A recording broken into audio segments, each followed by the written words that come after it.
What's up guys, Irish Turtle here, and welcome to Recon Wildlands. So, unless you've been living under a rock, you probably know what this game is, and basically E3, Ubisoft conference, they've basically just sort of shown a lot about the game, and they've given us a new trailer. So here we see the elite unit dropping into Bolivia, which is a country that has been taken over by a Mexican cartel because of their heritage in cocaine, or the cocoa plant, which can be used to make cocaine.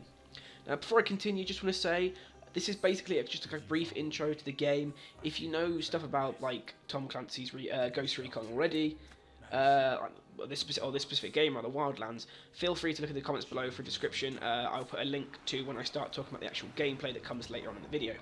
But for those of you guys that don't know about the game, basically as I've said, it's about an elite unit of special forces who get dropped into Bolivia, and their job is to deal with the cartel that have taken over Bolivia for its drug trade, or at least so they can increase their own drug trade. There's a fair bit of tactical gameplay to it. It's a 4-player co-op game, drop in, drop out. Basically the idea is that the Mexican cartel have moved in and the country has gone to shit. As you can see here, this woman actually in the picture is one of the lieutenants of the main boss. You can find out more about her on the Ghost Recon Wildlands website. Again, I'll put a link in the description for you guys. This guy here, the priest, is also one of the lieutenants. And both of these guys sort of kick up back to this guy right here, who is the lead man in charge and the man you're meant to be taking out as the end game. So basically, as I've said, this game is all about taking the cartel out of Bolivia to stop the drug state that's basically been introduced by this. The game itself has a fair bit to it.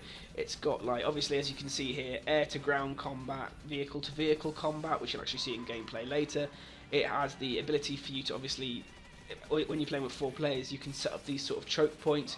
You can lead enemies into teammates so that you can set up these awesome sort of moments. So as you can see here, there's a sniper and he just shoots out the driver and takes them out, so they crash, so they can actually stop the trucks full of cocaine. It's going to be a fairly interesting game. There's a lot to it, and it's going to be really interesting to see once it comes out how much sort of diversity we can have in the missions, and like the different ways you can actually carry them out, whether you do it stealth, full on like assault. And here right at the end, I'm not going to stop it for you, but you can pause it yourself and look at all the different types of missions and mission objectives. So let's hop straight over into the gameplay. Now, the gameplay I'm about to show you was from the Ubisoft conference again. It's still the same stuff, and their job is to break into... well, actually, their job is to find a guy called the Stew Maker, who is one of the lieutenants who sort of disposes of bodies. Right now, they're actually trying to find intel on his location.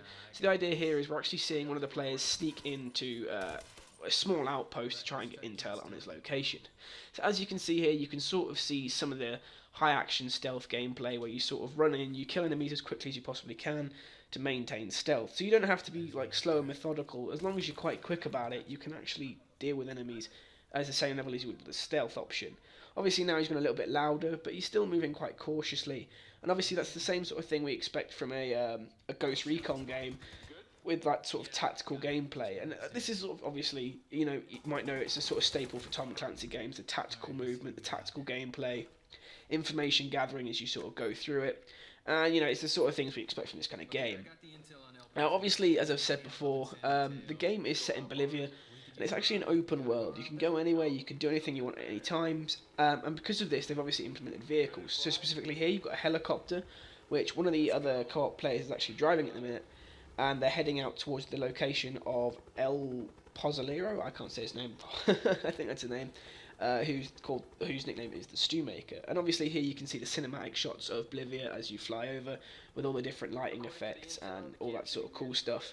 And obviously, as I said earlier, it is a 4-player game, so you'll see the other 2 players actually drop in a minute just to try and take out this enemy base, because obviously the size of it is something you have to remember. And obviously, as bases increase in size, you get increase in resistance, and you're going to need more friends to hopefully take it on with you, or you're going to need a little bit more tactics if you're taking it on solo. Again here, like I've said, you see the 4 characters. Now, as far as we're aware, these aren't customizable characters. You just pick one and you play them. And from what we've also seen, they seem to have like the same types of weapons during gameplay. I'd assume you can swap out the guns depending on your play style, but don't quote me on that. Here you can see the Tom Clancy signature like marking, which is obviously a staple in games nowadays. It's done in like Ghost Recon games a lot more fluidly and a lot more normally because they're used to doing it, but obviously you can spot enemies and have teammates take them out immediately to sort of thin out their herd before you enter. So obviously this is the complex, and again they've got to try and find the stew maker. So you can see one player going off to get a vantage point, the other two players sort of moving in, and the third player doing the same as well from a different angle. So what we can see from this gameplay is the fact that you can actually take different approaches as you're playing, and take on missions from multiple angles. And like I said, there are still multiple play styles. So here specifically, they're trying to go for like a stealth takedown of the main boss to try and capture him. So they're trying to take out guards at the same time, do it quietly, do it stealthy, and sort of do it as quick as possible. But if they wanted to, they could have come in here guns blazing, causing explosions, trying to chase the guy down immediately. But obviously, as I said, you sort of want to. The missions are obviously done by however people want to play them. So here you see the double takedown almost, where one player shoots and the other one does like a tactical takedown. Basically, as I said, it's all about choice. And here we see one of the drones that they actually have available to them.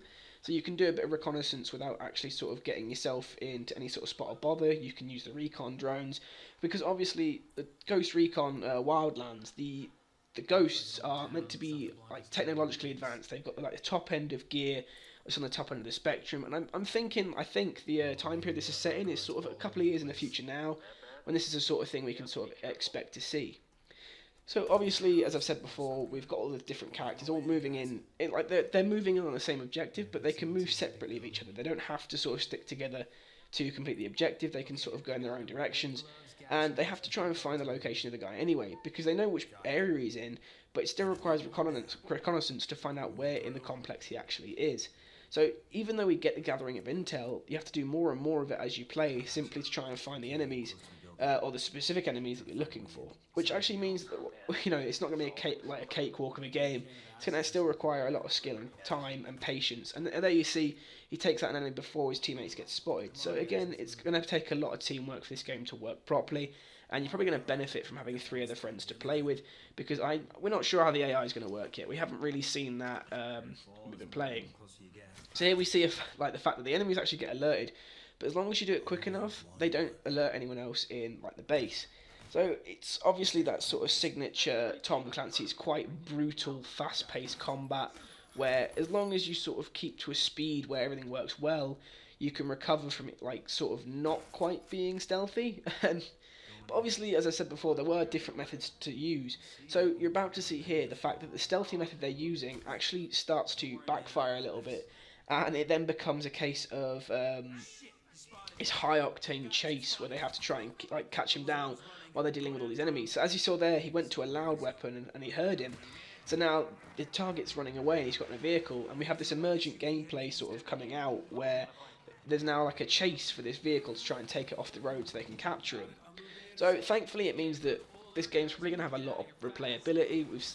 We haven't really seen much gameplay other than this, so we're assuming that most of the missions are going to be very similar to this, where if something goes wrong, the enemies are going to have specific things that they can do, like run away or hunker down, and call reinforcements. So it means that the game's going to have a fair bit of replayability, because you might want to try a mission one way and then come back to it in another playthrough and play it like a different way. So you could have probably maybe played this mission completely stealth and come in at night and taken the enemy out without anyone noticing you, whereas this time obviously they came in during the daytime and got noticed.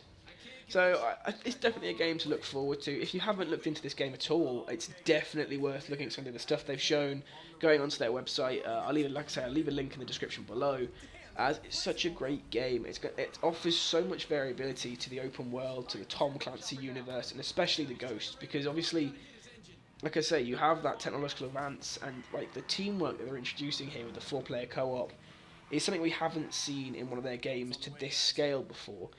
And obviously, again, you don't have to sort of stick together. So the theory is that you can actually have 2 separate missions going on at once, or like you could have one of the players obviously going off to get a helicopter and driving away from you guys before he comes back in to sort of give you air support. So it's going to open up a lot of avenues of seeing players sort of work together and try different tactics for taking on bases. And I imagine we're going to see a lot of that sort of stuff when the game comes out. You'll probably see different gameplays of people trying different methods on the missions to try and get different results by the end of it. So here you see obviously they're trying to run him off the road, but had they done it silently, they could have just stuck him in the boot of a car and driven off with him without having to do this sort of high octane chase.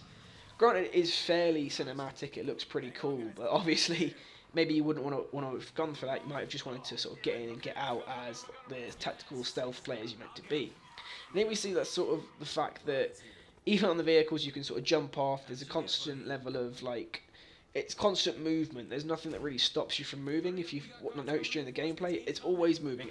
Something's always going on during this gameplay. There was never a moment where everything just stopped. And again, there the enemy's reinforcements come in, and they sort of as they're flying away, they're shooting them. And I've got to be honest, from the gameplay here, I'm really looking forward to this game when it comes out. The cinematic moments look absolutely awesome. The way it all sets up together with 4 players just should be absolutely brilliant.